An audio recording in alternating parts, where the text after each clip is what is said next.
কালো সোনা খ্যাত ফরিদপুর পেঁয়াজ বীজের বাম্পার ফলন, ৫০০ কোটি টাকা আয়ের স্বপ্ন কৃষকদের। স্টাফ রিপোর্টার নুরুল ইসলামের প্রতিবেদনে থাকছে বিস্তারিত। ফরিদপুর জেলা দেশের দ্বিতীয় বৃহত্তম পেঁয়াজ উৎপাদনকারী অঞ্চল হিসেবে খ্যাতি অর্জন করেছে। এবারও এই জেলার কৃষকরা পেঁয়াজ বীজ উৎপাদনে ব্যাপক সাফল্যের দিকে এগিয়ে যাচ্ছেন।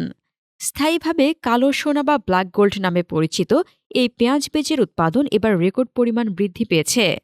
অনুকূল আবহাওয়া এবং কৃষকদের অক্লান্ত পরিশ্রমের ফলে চলতি মৌসুমে ফরিদপুরে প্রায় ৯৬৫ মেট্রিক টন পেঁয়াজ বীজ উৎপাদিত হবে বলে আশা করা হচ্ছে, যার বাজার মূল্য প্রায় ৫০০ কোটি টাকা।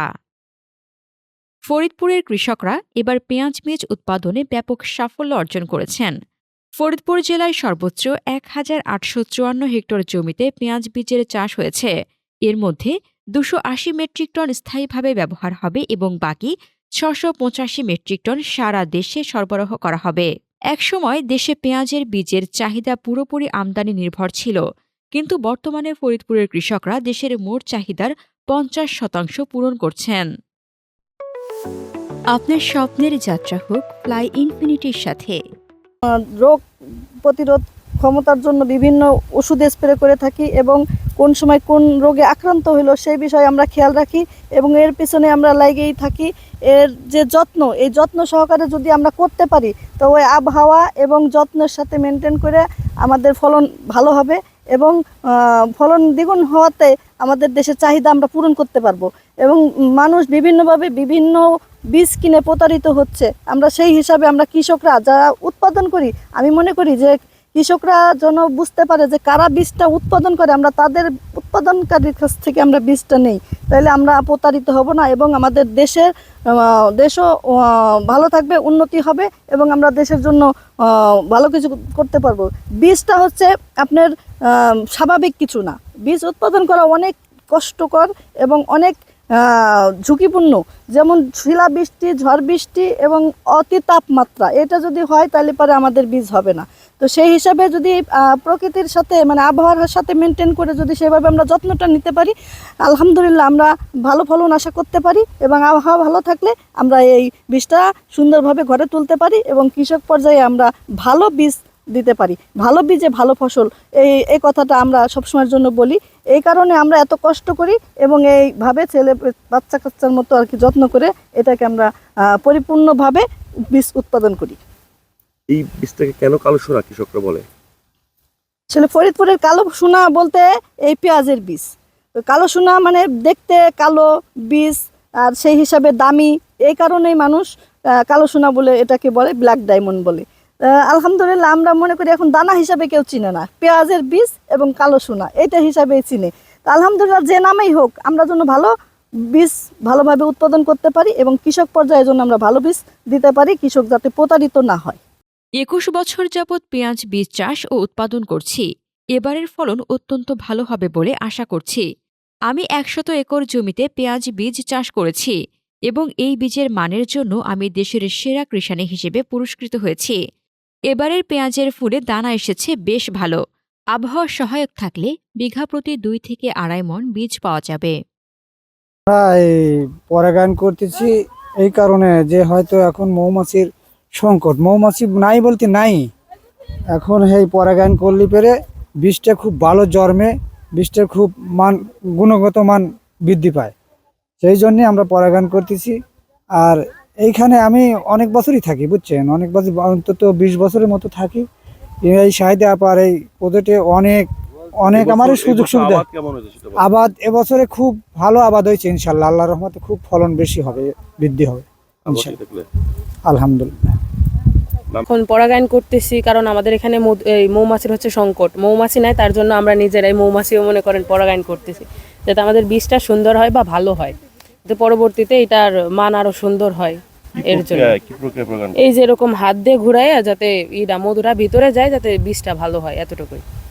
আমাদের দেশের চাহিদা পূরণ করতে পারব বলে আশা করি। এখন আর বিদেশ থেকে বীজ আমদানি করতে হবে না। মৌমাছির অভাবে প্রাকৃতিক পরাগায়ন কম হওয়ায় আমাদের হাতে পরাগায়ন করতে হচ্ছে, যা কিছুটা কষ্টসাধ্য।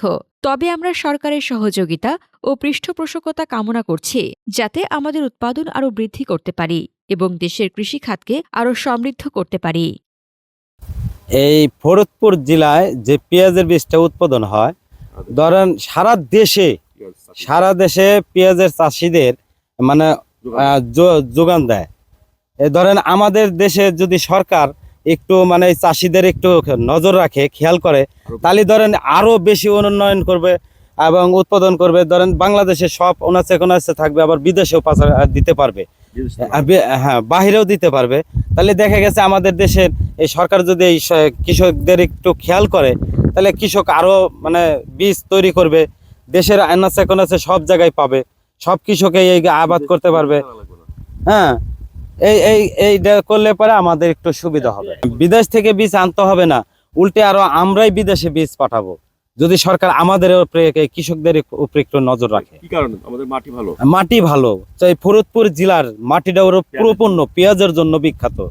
ফরিদপুর জেলা ঘুরে দেখেন, খালি এই পেঁয়াজের আবাদ, এই বীজ তৈরি করার আবাদ, পুরা মাঠটা এই শত শত বিঘা মাঠ পেঁয়াজের বীজ, শুধু পেঁয়াজের বীজ। এই সরকার যদি একটু নজর করে যে না, এলাকা ঘুরে দেখি যে কোন এলাকাটা বীজ তৈরি হয়, ওই এলাকায় কৃষকদের উপরে যদি একটু নজরদারি করে, তাহলে কৃষকও বাঁচলো কিছু, বুঝছেন। আর আমাদের মতো লোক কর্ম করতেছি, কর্মস্থানও বাড়লো।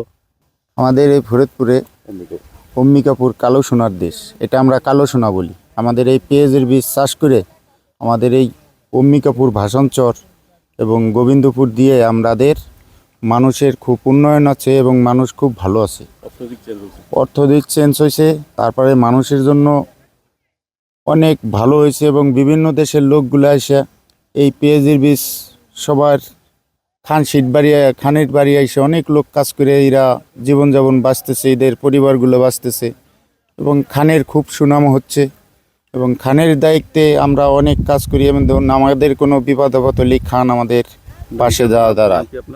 ফরিদপুর জেলা কৃষি সম্প্রসারণ অধিদপ্তরের উপপরিচালক কৃষিবিদ মোহাম্মদ শাহাদুজ্জামান বলেন, আবহাওয়া অনুকূলে থাকলে এই মৌসুমে প্রায় ৯৬৫ মেট্রিক টন পেঁয়াজ বীজ উৎপাদন হবে, যার বাজার মূল্য প্রায় ৫০০ কোটি টাকার মতো। আমরা কৃষকদের পরামর্শ ও সাহায্য দিয়ে তাদের সমস্যা সমাধানে সর্বাত্মক চেষ্টা করছি। আমাদের লক্ষ্য হল ফরিদপুরের পেঁয়াজ বীজের উৎপাদন আরও বাড়ানো এবং দেশের চাহিদা পূরণে এই জেলাকে একটি গুরুত্বপূর্ণ কেন্দ্র হিসেবে গড়ে তোলা। সারা বাংলাদেশের যে পেঁয়াজের বীজের চাহিদা, তার প্রায় 50% পেঁয়াজের বীজ ফরিদপুর থেকে উৎপাদিত হয়ে থাকে।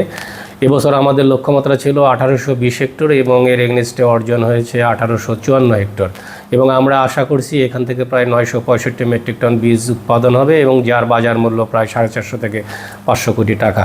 এবং এই বীজটি দেখা গেছে যে আমাদের ফরিদপুরের যে স্থানীয় চাহিদা 280 মেট্রিক টন এবং বাকি প্রায় 665 মেট্রিক টন বীজ এটা দেশের বিভিন্ন জায়গায় বিপণন হয়ে থাকে। এবং দিন দিন এই পেঁয়াজের বীজের এই এরিয়া বৃদ্ধি পাচ্ছে এবং এখানে বেশ কিছু উদ্যোক্তা তৈরি হয়ে গেছে যে তারা প্রতি বছর পেঁয়াজের বীজ উৎপাদন করে। এবং আমরা কৃষকদেরকে যে বিষয়টি পরামর্শ দিই সেটা হচ্ছে মৌসুম শুরুর আগে আমাদের মাঠ পর্যায়ে যারা উপসহকারী কৃষি কর্মকর্তা আছে তারা কৃষকদের মাঝে গ্রুপ মিটিং করে থাকে, যে বিশেষ করে পেঁয়াজের যে নতুন নতুন জাতগুলি আছে, বাড়ি পেঁয়াজ 3, 4, 5 এই যে ভ্যারাইটিগুলি আছে, এই ভ্যারাইটিগুলি কীভাবে বীজ উৎপাদন করা যায় এবং বীজের গুণগত মান যেন ভালো থাকে সেই জন্য যে সঠিক ডোজে যেন তারা সার ব্যবহার করে এবং বালাইনাশক প্রয়োগ করে থাকে। পাশাপাশি যে এখন যে জিনিসটি তাদেরকে বেশি গুরুত্ব দেওয়া হচ্ছে এবং মাঠ পর্যায়ে কৃষক এখন যে জিনিসটি নিয়ে ব্যস্ত সেটি হচ্ছে পরাগায়ন। বিশেষ করে এই পরাগায়নটি, যেহেতু পেঁয়াজ একটি হচ্ছে পরপরাগী ফসল, অনেক সময় পোকামাকড় দ্বারা সঠিকভাবে পরাগায়ন না হওয়ার জন্য আমরা কৃষকদেরকে পরামর্শ দিচ্ছি তারা যেন হাত পরাগায়ন বা হ্যান্ড পলিনেশন করে থাকে, যার ফলে হবে কি প্রত্যেকটি পেঁয়াজের বীজের যে গুণগত মান, এই গুণগত মান ভালো হবে এবং পেঁয়াজের উৎপাদন অনেকটা বৃদ্ধি পাবে। আমরা কি কেন কালো সোনা বলি? ফরিদপুরের মানুষ বা ফরিদপুর চাষিরা এটাকে কালো সোনা বলার কারণ কি? আসলে এটা কালো সোনা বলার একটা কারণ হচ্ছে যে দেখা যান যে পেঁয়াজের, যেটা একটু আগে আমি যে কথাটা বললাম, যে এখানে কিন্তু একটা পেঁয়াজের বীজের কিন্তু একটা বড় মার্কেট, পেঁয়াজের বীজের এটা কিন্তু একটা বড় মার্কেট, প্রায় 450 থেকে 500 কোটি টাকা। এবং এটার কিন্তু স্বর্ণের চেয়ে কোনো অংশে মূল্য কিন্তু কম না এবং কৃষক কিন্তু এখানে কিন্তু দারুণ উপকৃত হচ্ছে এবং দিন দিন কিন্তু যার ফলশ্রুতিতে দিন দিন কিন্তু এটা কিন্তু এক্সটেনশন হচ্ছে, যার ফলে এটা ভ্যালু যেহেতু স্বর্ণের মতো, এই জন্য কৃষক কিন্তু এটাকে কালো সোনাই বলছে আর কি। এই বীজ চাষ করে কৃষক কী ধরনের অর্থনৈতিক পরিবর্তন হচ্ছে বা স্বাবলম্বী হচ্ছে? এটা পরিবর্তন করে আপনি ফরিদপুরেই দেখেন যে যারা বীজের সাথে সরাসরি যুক্ত আছে বীজ উৎপাদনের ক্ষেত্রে, বিশেষ করে আমাদের এমনি অনেক ছোট উদ্যোক্তা আছে। ফরিদপুর সদরের কথা যদি বলা যায় যে শাহিদা বেগম, তাই সে বেশ কিছু বীজ করে, আরও অন্যান্য উদ্যোক্তা আছে তারাও করে, এবং তারা অর্থনৈতিকভাবে কিন্তু এখন আগের চেয়ে অনেকটাই স্বাবলম্বী। তাদের জীবনযাত্রার মানের অনেক পরিবর্তন হয়েছে এবং তাদের আর্থিক সচ্ছলতা বৃদ্ধি পেয়েছে, এবং দিন দিন কিন্তু এই জিনিসটি কিন্তু আরও ব্যাপকভাবে বাড়ছে। ফরিদপুরের কৃষকরা এবার পেঁয়াজ বীজ উৎপাদনে ব্যাপক সাফল্যের আশা করছেন।